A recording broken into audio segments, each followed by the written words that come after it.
All right, today I'm excited to welcome Talin Wadsworth, who is a principal designer at Adobe. Talin has a really incredible and impressive set of accomplishments and journey from designing tools at Adobe and co-creating Adobe XD to previously working as a senior designer at Volume Inc. and also shaping design at the California College of the Arts. His expertise spans research, iterative design, prototyping, storytelling, and delivering a top-notch experience for his users, for the users that he works with. But beyond all of the professional success, Talon is also a frequent voice on the Society of Digital Agencies podcast. And when he's not working on pushing the boundaries of design, he's a dedicated husband, father, and always on the lookout for new creative ventures. So I'm excited to welcome Talon to the podcast. Oh, thanks, Scott. It's such a nice intro. Thank you so much. And it's a pleasure to be able to chat with you today. So, Oh, well, thanks for being here. So I have a silly question to kind of start, a little bit of an yeah. icebreaker. You've probably worked with a lot of fonts over the years. If you could be one, if one represented you, which one would you choose and why?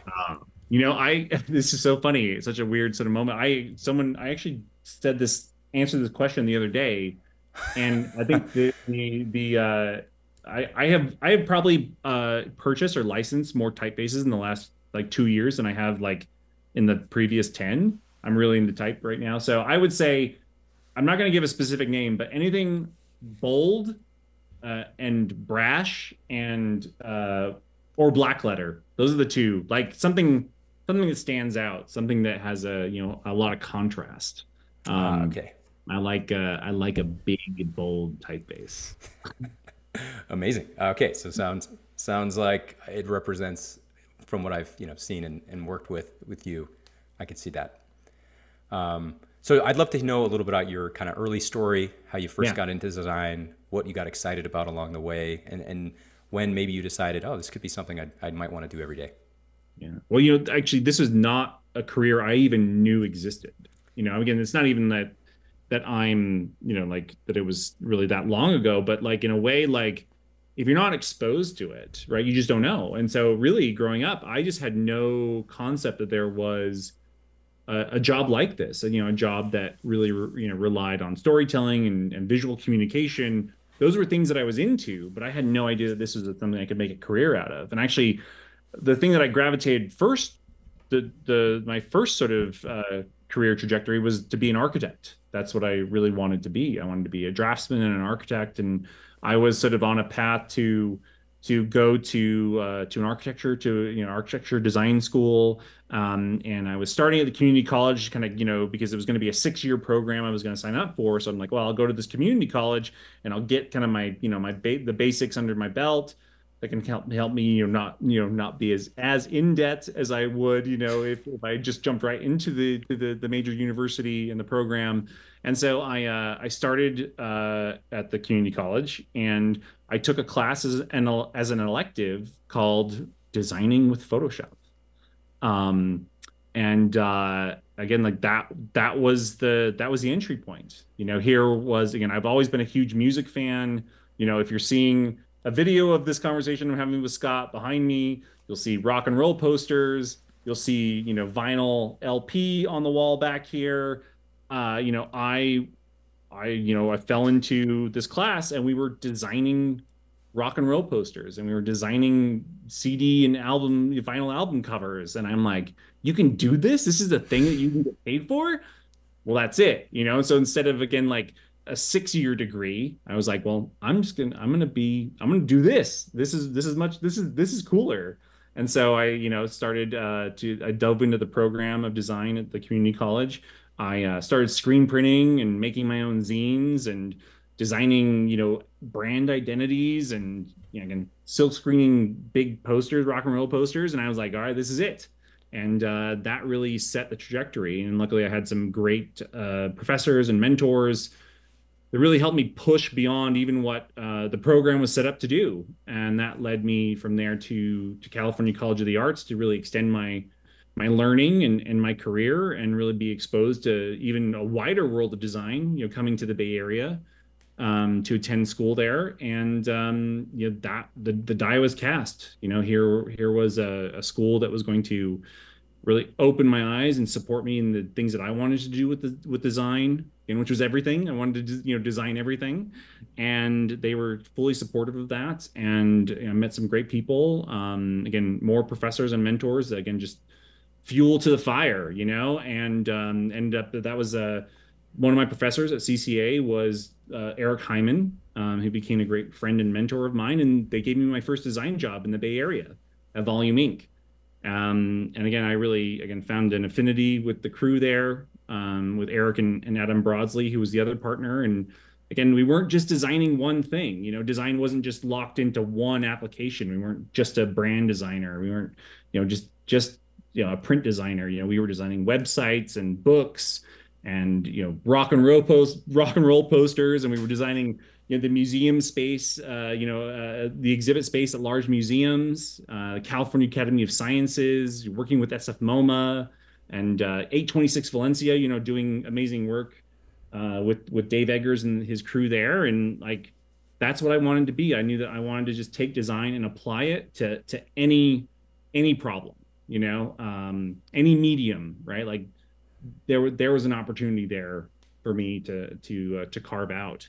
And from Volume Inc., like having no real idea, like what I would do at Adobe initially, just knowing that of course, living in the Bay Area with kids and student debt, I knew I needed to make probably more money than I could make at a small design studio. Because as much as I loved those guys and the work that we were doing, right, the reality wasn't like it takes a lot to support life there. And so my friend invited me to come over and apply for a position at Adobe. Again, I had no idea what I would do there really when I started, but this friend of mine who was a classmate of mine as well, he said, look, like there's so much opportunity to play the role that you want, to really inhabit and do the work I know you're capable of doing, and you'll find your way.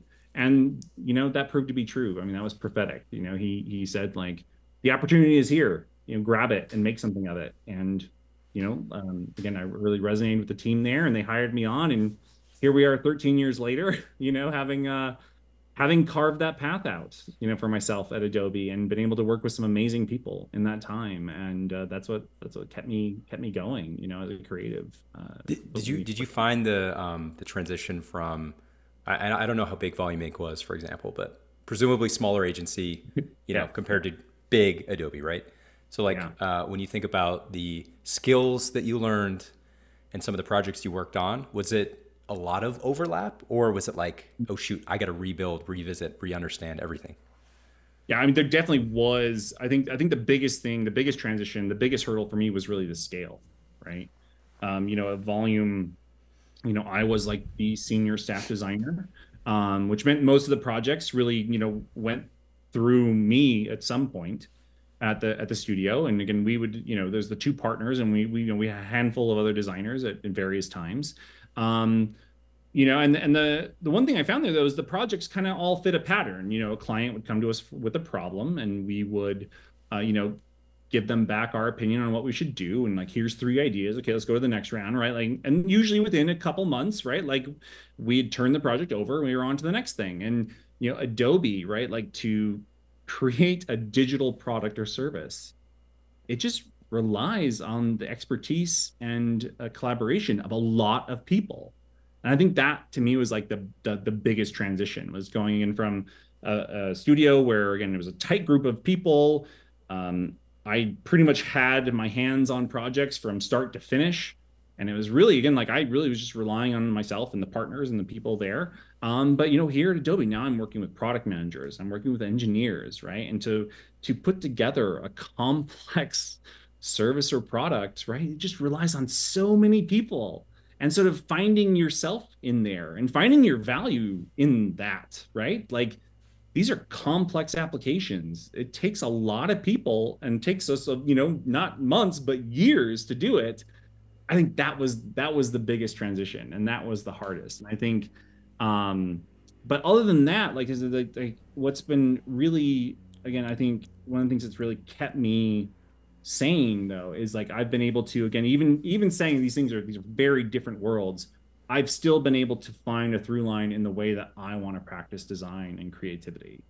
and the level of quality and the level of sort of dedication and commitment to the craft, right? Like I've been able to maintain that and to continue to grow, as well. So again, even though we're working on very different problems in their way, at a very different time scale, a very different people scale, like I still feel like I'm practicing design those in the same way that I was doing it at volume. Just the outputs are different. The application is different. So I think that I think has been again the thing that has been again just kept me afloat. As a creative is just being able to practice design in a way that resonates with me and continues to challenge me. Yep. So there's the brash, bold, creative, independent Talon. And then Yeah. there's sort of like, also you have these customers who have demands, like you mentioned, like each project has their own set of, whether it's the internal product team or the legal team who says, hey, you can't do that, despite whatever you want to do. How do you figure out a balance, or maybe there's no balance, or there's a counterbalance to what you'd like to build and what you'd like to see and what you'd like to bring to the world and what the customer might need? Is that a Yeah. hard problem to solve? How do you work through that? Oh, it's a challenging problem, but it's one that again I think that I am always up for, and I think at the heart of it is the user, right? Is again I get to make creative tools, right? I get to make tools for other people to do great work. So you know, shining like a beacon in my mind, like is that creative person at the other end of this, and of course that just fascinating problem. How do I help them create great work? Like that's such a fascinating problem, right? How do I create the canvas and the tools to help that person do amazing work, right? Even before I was Adobe, I really had an obsession with tools. I have an obsession with process, my own in particular. How do I design, better, faster, stronger? I really have a lack of patience when it comes to tools. That's always getting in my way and always getting in the way of me, executing that idea in a fast and compelling and interesting way. And so like I think that at the end of the day is like the thing that still drives me. But then I think everything else, what's also just as fascinating to me is the challenge of people, is the problem of communication. And I think you mentioned something else that kind of call back to, in the skills that I bring to the table with me from my previous experience of volume and other places is the ability to synthesize a lot of different needs and ideas.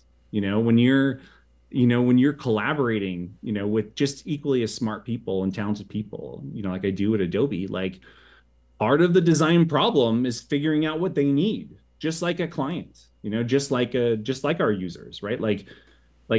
I have to influence people. I have to convince them. I have to synthesize information into a message that resonates, that galvanizes people, that organizes them around a shared vision, you know, because again, like we could go do any number of things. We could go develop any number of technologies, any number of features, any number of workflows in our tools. But the question is like, why? Which ones should we do first? Which ones should we do second? Right. And so again, like the meta design problem of working at Adobe and working with all these talented people is like, how do we get us all organized towards one goal? Right. So how do I take the information, the research that we do with our users, the observations that we make, again, my own curiosity when it comes to tools and how they work and how they fit into our daily lives and shape us and mold us, and how we sort of take all of that and take the needs of our executives and take the needs of like the smart people I work with in engineering and product management, and like find a story that resonates, that brings all those things together. Again, it's an unattainable like task ultimately. It's never going to be perfect, but I like that challenge. I like the challenge of building something complex and bringing it out and into the world. Like that's an amazing thing when it happens, like at any scale. It's like, wow, we ship something. That's amazing. Yeah, I love that. I especially love the aspect of kind of feeling the privilege of being able to create for a creative and providing them the tools to see what they're going to build and what they're going to bring. because it's like you have this double, I don't know, it's sort of an exponential creative effect that you bring to them and they bring more. That must feel just incredible. Yeah, Okay, so yeah, you've worked with, you've I think the first time I might have met you would have been at a tech conference. You probably go to tech conferences, Adobe XD, and you talk to customers. You've got beta programs. You get a lot of feedback. Either I assume people message you, text you, call you, LinkedIn message, all that kind of stuff. I assume sometimes it can be harsh and aggressive and hard, but also like Facebook always says, feedback is a gift. yeah. Are there times where the feedback you've received has struck you so powerfully Mm, where you've said, I need to change that. Like I was completely wrong and maybe you were surprised? yeah. Well, I think to me, like one of the things, and this is a slight variation of that, but just in Yeah. terms of feedback. So when I joined Adobe, a lot of what I knew about Adobe and the way that I learned the tools was from the community, right? And if I had a question, I would I would just go to my friends, go to my colleagues, right? There was an idea that like Adobe was this big monolith, right? And it's almost like they're like, how do you ask Adobe a question, right? Like I mean, early when I first joined Adobe, right? Like, and this is kind of like at the early stage of social media, right? There felt like there wasn't the level of access. If you just happened to know someone who knew a product manager or knew someone who worked at Adobe, like you could maybe get your question, answered. And so one of the things I really wanted to bring to my time at Adobe is to be a person who worked at Adobe who was accessible and open and willing to listen to feedback and listen to people and what they needed. And one of my first projects at Adobe was actually finding ways to partner with Behance to bring all the great stuff that was being done with the Adobe's tools, like actually like to the Adobe website. Like that was actually my first project was actually integrating Behance and community learnings and knowledge and the amazing work they were doing, like to the product pages to be like, hey, like this is where the knowledge is, this is what drives our tools is all the great stuff that's being done, things that we didn't even plan on. And so I really wanted to, it's been a through line through my career at Adobe is to always, be a community organizer, to be a conduit of feedback and knowledge, to bring that and be an ambassador of the user, to the rest of Adobe. Um, and if anything, what I love every time, and again, I'm never not surprised, but not in a like I didn't expect it way, but in like whenever I go out there and I see what people are doing, and then they give me that window into how they're doing it and how they're working with the tools. What I love is not what they're saying explicitly, because I don't think they can always put a finger on why they do what they do, but it's like listening for the little things. It's like observation. It's just like seeing the behaviors. Um, and one of the times we actually like put a really fine point on that is I kind of created this test in a way, this like exercise. And I said, okay, designer, would you design me this thing? And what I did is I recorded their screen like while they were doing it, like using the tools. And we got down and as granular and nerdy as like how many clicks did it take them to do this thing?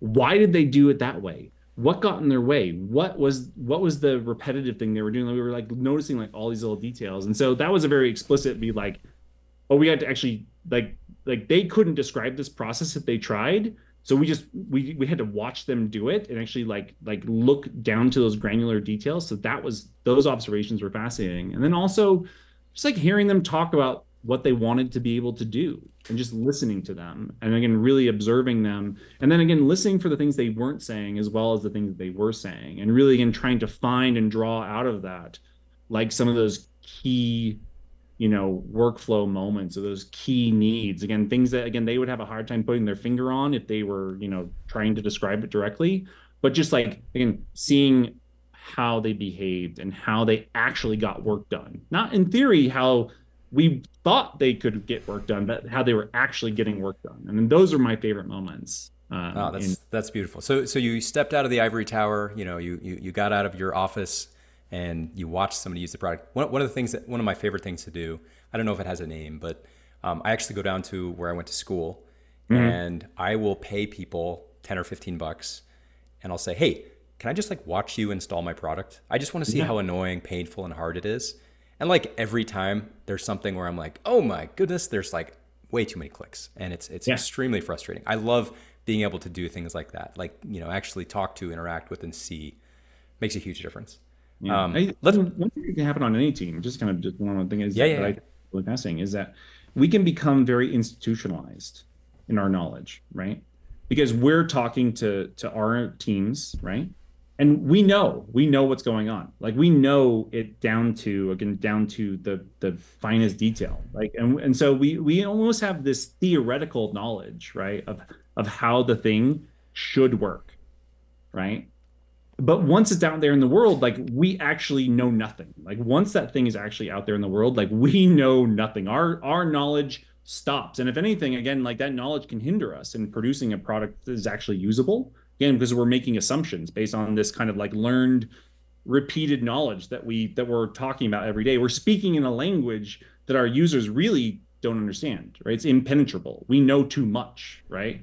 So one of the things is actually I don't consider myself an Adobe user anymore because I know too much. And that was a hard lesson to learn, when I was first at the company and being like, well, why are you, product manager telling me what's important in this tool? Because like I'm the user. I do this every day. I use Illustrator and Photoshop every day. But again, that was a bias that was preventing me from actually seeing and understanding like users' needs and what their intention was and what they found value in, right? And so I think connecting with users and getting feedback is always that moment to prick that bubble that we live in, with our internal teams, right? To really pierce that and be like, no, actually, we only have theoretical knowledge. We don't actually know what they're going to do with this, once it's out in the world. So We're totally wrong, guys. We've made a huge mistake. I've been there. I've done, and then also, again, through like, through actually paying attention, like we've launched things that like people have done amazing things with, things I couldn't even imagine they did with that. And like, again, like it's like those are the two poles of experience right there, and so it's like try to skew a little more towards the really good output and the really good end point, and not the sort of theoretical, well, it should work this way, why aren't they doing it? Yeah, yeah, absolutely. So let's talk about theory to in the world. You built one of the coolest products I used for a while, and it's called Adobe XD. And when it came out, I remember it was in a very competitive space. There's products like Sketch and Figma. Um, I would imagine that as you were building this, you were thinking like, how can we be incredible and unique and differentiated, and then also sort of needing to like build some of these table stakes features. Yeah. Yeah, how did you figure out like what to do, how to be unique, special, differentiated? Like, what was that whole building process like? Or I'd even be curious to hear about the whole process of building Adobe XD. Yeah, well, I mean, I think in the early days it was really just an observation that like a designer's work had changed, and that we were kind of, either cobbling together workflows across tools to, again, just to be able to effectively communicate, to our clients, to our stakeholders, to our users. Um, and like that's like wasting a lot of time. Like I said, like I have very low tolerance or patience, for tools. And so, there's a really keen awareness that like tools just weren't keeping up, especially with the scale of problems that we were being asked to solve, right? So, going from, a simple website that maybe has a, dozen, 20 some odd pages, right?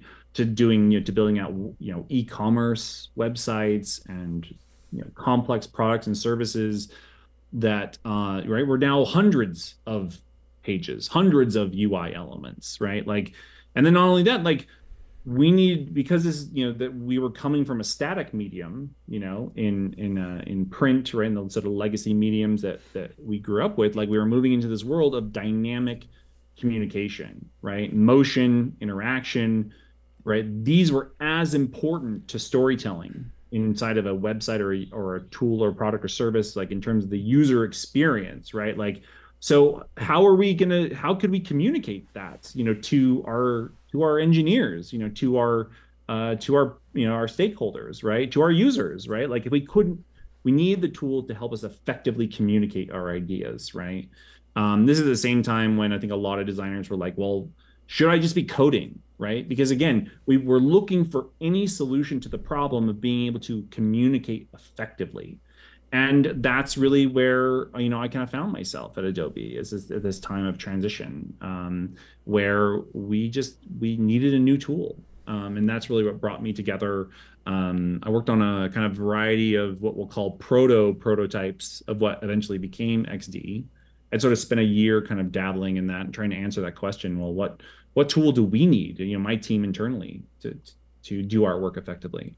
And so I'd been sort of dabbling in that, and then I just happened to connect with some really talented people within an organization at Adobe, engineers, product managers, and again, it was we all just kind of met each other, I think, at the right time. Again, timing is a lot of what we do, especially in the tech world. As I found, there's not a lot of new ideas, just like sometimes the timing isn't right, and sometimes right from a user standpoint, from an internal company standpoint, and we just happen to all find each other at the same time. And what was great, again, from doing a lot of that groundwork and a lot of that thinking and research, we kind of hit the ground running. And so we had a prototype up and running again to solve this problem of being able to communicate effectively as a digital designer, as a designer working in a digital medium, using motion and interaction to communicate effectively, complex user experiences. And that was really the foundation of XD. It was a prototype we built, and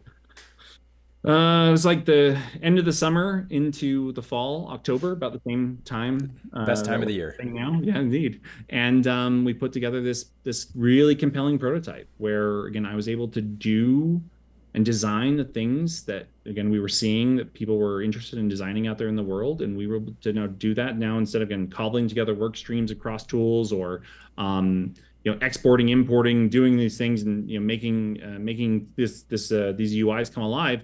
I did it seamlessly within the matter of minutes, though it took, 10, 20, 30 hour, again, like, or in seconds even, I was able to design these amazingly beautiful screens, digital experiences, wire up interactivity and motion.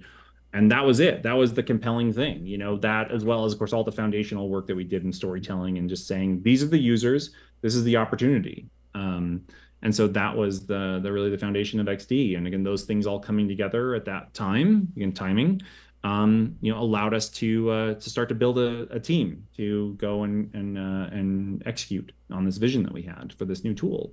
So yeah, it really just came from, again, an awareness of users and design and what their needs were, and how tools could play a role in that. It's really, again, that research, that awareness, that exposure, and then just some really hard work, and the timing just happened to line up for us.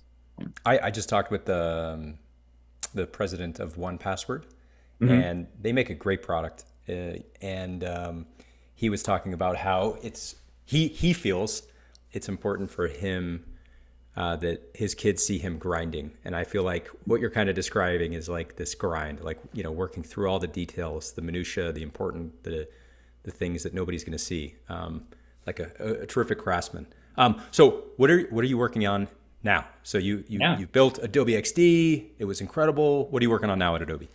Yeah, so I mean, now again, and what's been really cool at Adobe is also grow in my role and my capacity, right? And actually, my role now has shifted and changed, right? As I've grown in my career, I'm not working the same way. Again, those, I love talking and thinking about those XD days, because in a way that was a very different designer at the time. Again, like the role that I play, actually the needs of Adobe and the needs of my team have changed, and I've changed, and that's been some really fun, is to be able to sort of grow through all these different phases. And so now, I joined a team in the new year, really, and doing in a lot of ways what we were doing in the early days of XD without really putting or codifying any kind of process around it, but that we were really exploring the opportunities around new technologies. and again, being out there on the cutting edge of these emerging workflows. Again, creatives and the opportunities for creatives, have continued to change. As culture and technology changes, so do the needs of people out in the world. And who's there to fill those needs? Creatives. Creatives are always out there on the front lines of figuring out how to effectively communicate in new mediums, new devices, to take advantage of new technologies. And so, my job right now is really a hybrid of research on those emerging work streams and those emerging technologies. I get to work with some amazingly, some of our smart research engineers internally here at Adobe, and really try to find new product opportunities. And so that's really where my job is right now. And it's also, growing the capabilities, of our design organization, building strong working work streams across. Again, Adobe is a big place. There's a lot of amazing people doing a lot of amazing things. And oftentimes one of the biggest barriers is just connecting the dots. And so again, in my role as principal designer on the emerging design team, is I see myself in a lot of ways as the connector, right? Where I'm really trying to point the way and show people, how these things come together to solve problems, to solve these really dynamic and emerging problems for designers out there in the world. When you're not at work, like how are you? I don't know. I feel like trying to stay up to date or relevant, learning. You could certainly watch this video of yourself and probably take away some really cool, smart things. But like, how do you learn? Like, what do you do to get better? You mentioned a word there that I wanted to go back to, which is craftsman. I read a book in the last year that has really stuck with me, and it's an older book. It's a couple. It's like maybe 15 years old now at this point. But it's actually called The Craftsman. And there was something in there that I was reading that finally was able to give language to something that I do naturally, where again I have a natural interest in and curiosity for sort of all things design and sort of all things communication and kind of technology. Is that in this book, as again, this thing that resonated with me, and again I'm not going to be able to quote it verbatim, but basically the gist of it is that the craftsman is never not working, and I don't mean that in a productivity sense, but once a craftsman has learned their trade and continues to grow and develop in that craft or that trade, their brain is always problem solving. It's not, again, it's a slightly different flavor of, I think, something you mentioned earlier, which is like never not grinding, which is that the craftsman may not be working, but if I'm reading, if I'm interacting with the world around me, if I'm interacting with technology and new tools and new forms of communication, my brain is always kind of filing things away, is always kind of evaluating the world, through the lens of the designer, right? And so if I'm, working on a problem at work, again, it's not that I'm working on it through the evening, but there's a part of me that like is still problem solving around that. And so when then I sit down the next day to work, to actually do the work, it's like my brain has done the calculations and I'm now further than when I stopped the day before, And so again, I think it's just again, again, this is not unique. I think I just like that again, the author was drawing a point on it, is that, people who are dedicated to their craft, you're never not problem solving. You're seeing the world through that lens constantly. And again, it's not exhausting and it's not about productivity. It's about creativity and it's about problem solving. And that's, again, no matter what I'm doing, I feel there's a part of my brain that's always just going to filing those things away, turning over that problem. And I find joy in it. And I think if I'm not finding joy in it, again, I think that's when I'll stop doing it. So I mean, I love how you position that. When I was growing up and I'd ask my dad a question, we'd be driving around. Sometimes there would be like a 3-minute pause where I'm like, okay, I know his brain is thinking about something about work. And, it's hard to turn that off, but I always admired that he was like working and trying to think through and process and find, solutions to problems that he was probably working on that day. One final question for you. Yeah. So obviously there's a lot going on in the design world. I would love to know, like, what gets you excited where maybe it hasn't come to fruition yet? It's being worked on, or you're thinking like, what if? Like, what are you excited about over the next few years or decade in design space, design world? Well, again, like there's the world is about, again, we humans, we excel at solving problems creatively, right? And I recently was researching this artist. Her name is Vera Molnar, and I may be saying that, I'm pronouncing that poorly. She is an artist, again, a very creative person. And she, in the 60s, was going to the Sorbonne in Paris. And she just happened to have a friend who was in charge of the room-sized computer at the Sorbonne in the 60s. And she ended up putting, I don't remember the exactly the details, but she ended up convincing this person to allow her to use that computer to generate her artwork, to do generative work, to use the tool, to think about it critically and think about the types of problems she could solve with the tool, the computer, in a way that could help her express an idea about the world, to express an idea about, again, in a way like the capabilities, of machines, right? And I think all the great artists, throughout history have always done that, have used tools as a transformational, step in their process. And to me, that's the thing that excites me the most about today. And again, I think I've tried to look beyond, I think I don't know, again, this is not to downplay it, but generative AI in the last, year or so, as we've looked at it, visually, um, it's a fine result. I can, put in a clever sort of scene and I can get that result back. And then it's like, oh, great. Awesome. On to the next thing.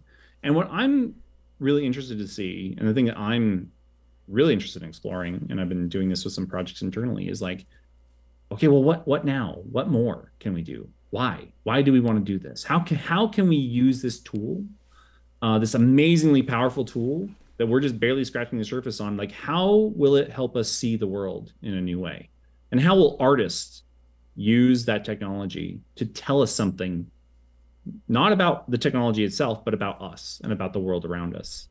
And how can it help us translate or transform our work into something that we've never seen before?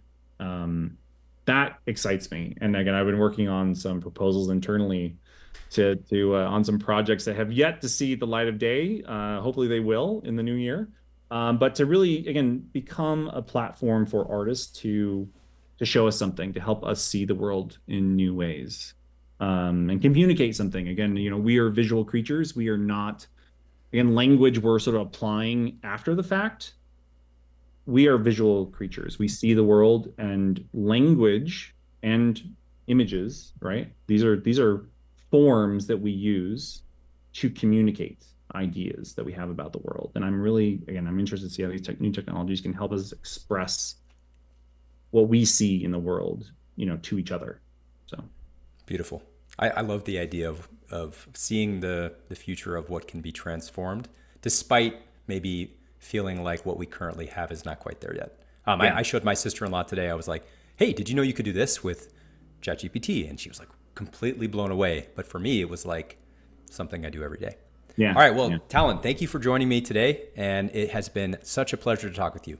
Scott, always a pleasure. And I look forward to many more conversations with you. All right, man. All See ya. right. Thanks, Scott.